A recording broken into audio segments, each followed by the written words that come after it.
Quoi il s'agit? Il s'agit d'un objectif atteint que je m'étais assigné de choquer la francophonie. Et l'objectif a été largement atteint. Et je m'en félicite vivement. Quel objectif? J'étais ici en costume avec une voiture qu'on a sémée à l'extérieur. Et je vous avais dit, il n'y a aucun verset au Nouveau Testament où Dieu nous demande de l'aimer. Je l'ai dit clairement ici. Et j'ai bien pesé mes mots. Il a été prêché, le message, il était même en 2 volumes, n'est-ce pas? Les 2 dimanches. Ceux qui étaient ici ont très bien compris de quoi il s'agissait. Quelques personnes ont voulu récupérer la situation pour qu'au-delà même d'un débat biblique, on commence à toucher à ma personne comme faux prophète, comme aventurier, comme tout ça. C'est parti ici, c'est parti même à Kinshasa, un de nos journalistes à Kinshasa, ça avant-hier-là, qui m'attaque beaucoup sur les réseaux sociaux, c'est fait encore le plaisir de le tatou là, voilà encore ce qu'il dit. Vous savez, quand tu n'aimes déjà pas quelqu'un, tout ce qu'il dit là, ça ne va pas passer dans ta tête. Il n'y a aucun verset où Dieu nous ordonne de l'aimer comme dans l'Ancien Testament. Et quelqu'un a dit, mais la Bible est claire, tu aimeras le Seigneur ton Dieu. Jésus a dit, c'est ça la loi et les prophètes. C'est la loi. Ce n'est pas sous la grâce. Parce que quand j'enseignais, j'expliquais, on n'est plus sous la loi, on est sous la grâce. Comment l'amour était perçu dans l'Ancienne Alliance et comment l'amour doit être perçu dans la Nouvelle Alliance. Et vous allez écouter demain la bonne nouvelle. En anglais, on dit too good to be true. C'est-à-dire que c'est une nouvelle trop bonne pour être vraie.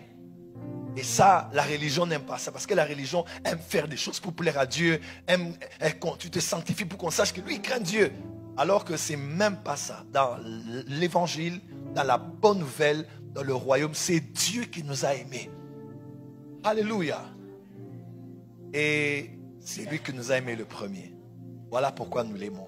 Parce que lui nous a aimés le premier. Alors demain à 20h30, en direct de ma chaîne YouTube, je vais un peu répondre à quelques questions, éclairer le corps de Christ, aller un peu plus en profondeur. Car quand je dis que j'ai choqué, j'ai atteint mon objectif. Parce que je vois beaucoup de gens me taguer.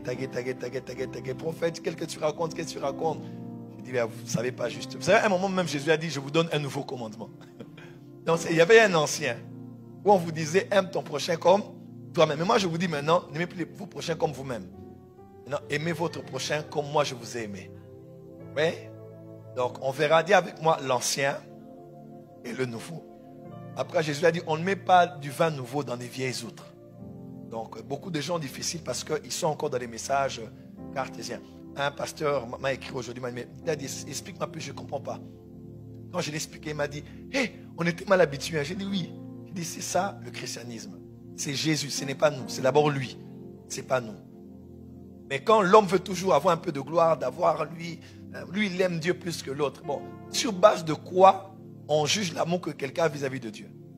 C'est un sentiment, ce sont des œuvres. Et Apocalypse 2 explique clairement en disant, je connais tes œuvres. Hein. Si tu lis comment Jésus décrit l'église d'Éphèse, là, l'Apocalypse 2, c'est une église qui fait de bonnes œuvres. Mais après, Jésus dit, mais le premier amour, bon, finalement, si l'amour, c'est beaucoup plus venir à l'église, être loyal à son pasteur, donner les offrandes, de servir, et que tu dis que ce n'est pas ça le premier amour. Le premier amour, c'est quoi?